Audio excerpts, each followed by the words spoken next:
जैसा अन्न वैसा, जैसा अन्न वैसा, थोड़ा जोर से, जैसा अन्न वैसा मन। ये नहीं लिखा था कि जैसा अन्न वैसा तन। खाना तो शरीर के लिए खा रहे हैं, तो जैसा अन्न वैसा तन होना चाहिए, जैसा अन्न वैसा मन, और जैसा मन वैसा तन।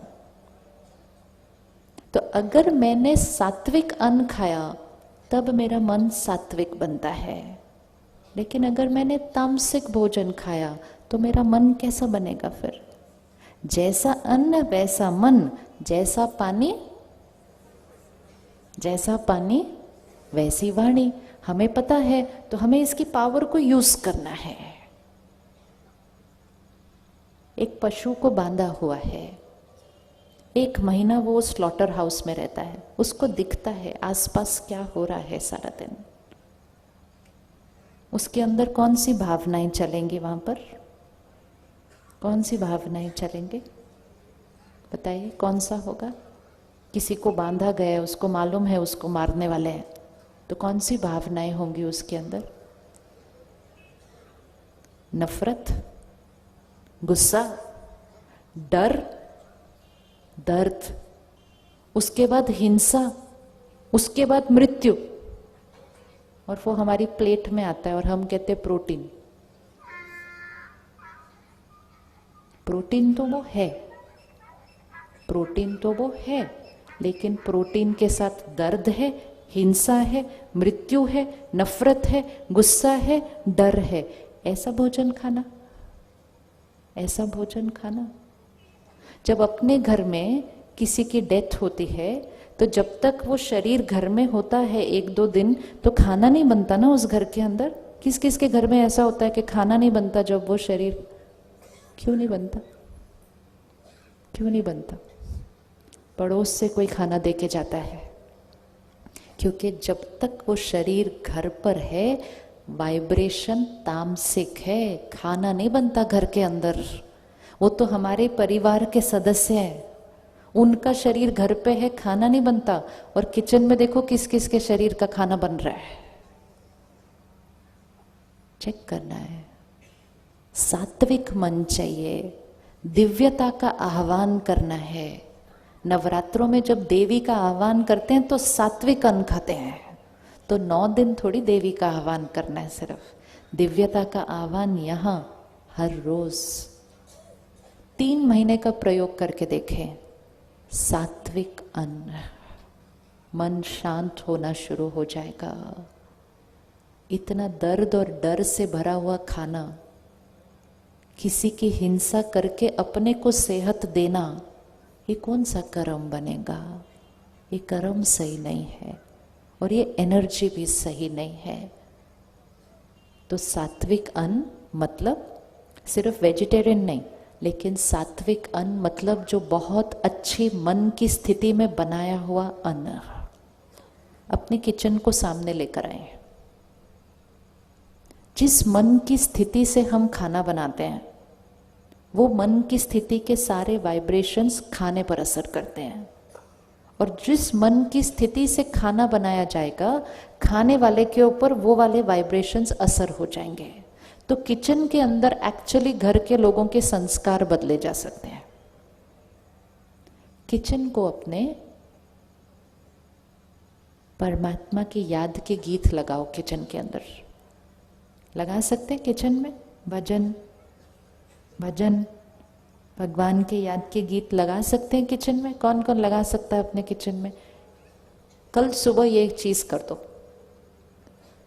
पूरा टाइम किचन में वो वाले शब्द, श्रेष्ठ चिंतन के शब्द, भगवान की याद के शब्द, प्यार, सम्मान, शांति, शक्ति के शब्द पूरे किचन में गूंजेंगे। तो वो सारा खाना जो बन रहा होगा उसमें क्या जाएगा? उसमें क्या जाएगा? वो वाले शब्द जाएंगे। तो फिर आपके घर में खाना नहीं बनेगा, आपके घर में प्रसाद बनना शुरू हो जाएगा। प्रसाद तो यही होता है ना। प्रसाद कैसे बनता है मंदिर में, गुरुद्वारे में, मंदिर में प्रसाद कैसे बनता है?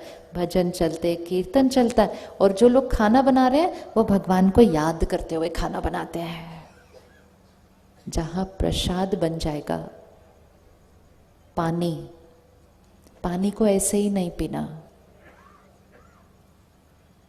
पानी को क्या करते थे पहले, जब खाने पे ऐसे ऐसे डालते हैं ना पानी को, तो उसको पानी को पहले क्या करते हैं, पानी को क्या करते हैं, पानी को परमात्मा को याद करके उसमें एक श्रेष्ठ संकल्प डाल के फिर वो पानी को क्या करते हैं, हम पूरे खाने पे ऐसे डालते हैं।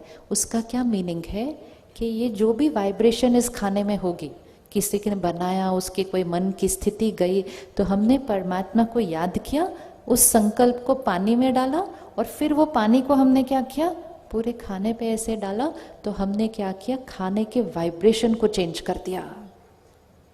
आजकल कभी कभी हम ये सब करना भूल जाते हैं, और हम खाने की प्लेट लेते हैं और हम कहते हैं रिमोट किधर है, टीवी ऑन करो, तो सोफे पे बैठ जाते हैं अपनी प्लेट लेकर।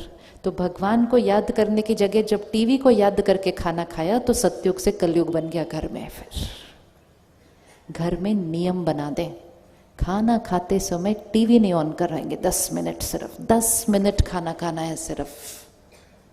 बच्चे भी सीख जाएंगे थोड़े दिन के अंदर, क्योंकि वो सारी चीजें देखते हुए अगर खाना खाया तो खाने के वाइब्रेशन भी क्या हो जाते हैं, दूषित हो जाते हैं, मन की स्थिति पे असर पड़ जाता है। परमात्मा को याद करके खाना खाएंगे और परमात्मा को याद करके खाना बनाएंगे। अगर घर में किसी को भी चिंता है, डर है, अशांति है, आप खाना बनाते समय उसमें डालते जाओ, परमात्मा की शक्तियाँ इस खाने में कूट कूट के भरी है। ये खाना खाना नहीं, प्रसाद है। हमारा घर स्वर्ग है, डालते जाओ रोज उसमें, हमारा घर स्वर्ग है, हमारे रिश्ते बहुत सुंदर हैं, हमारे बीच एकता है, हमारे बीच सम्मान है, रोज डाल दो। एक ये डाल सकते हैं, नहीं ध्यान रखा तो अपनी चिंताओं में, उसने मुझे ऐसा क्यों बोला, उसने मुझे ऐसा क्यों किया, मेरे घर में इतनी प्रॉब्लम क्यों है, अगर ये सोचते सोचते कड़छी घुमा दी, प्रॉब्लम बढ़ जाएगी कल से, क्योंकि जैसा अन्न वैसा मन। इसलिए खाना बनाते समय बहुत ध्यान रखना है, खाना खाते समय बहुत ध्यान रखना है। अपने किचन को मंदिर की तरह बनाना है। सिर्फ स्वच्छता बाहर नहीं, स्वच्छता अंदर खाना बनाते समय, कोई और बात मन पे नहीं होनी चाहिए। और परमात्मा की याद के गीत चला दो, तो अन्न कैसा बन गया, सात्विक, मन बन गया सात्विक। तीसरी चीज जो घर में आनी है वो है धन, जो दुआओं के साथ आना चाहिए। धन कमाते समय थोड़ी भी कुछ गड़बड़ नहीं करना।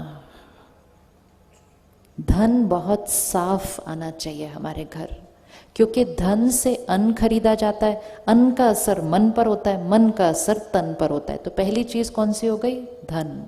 धन साफ, दुआओं से, अन्न सात्विक, मन परमात्मा के ज्ञान से भरपूर, तो घर तो स्वर्ग बनना ही है, कुछ और बन ही नहीं सकता है, पॉसिबल ही नहीं है, पॉसिबल ही नहीं है।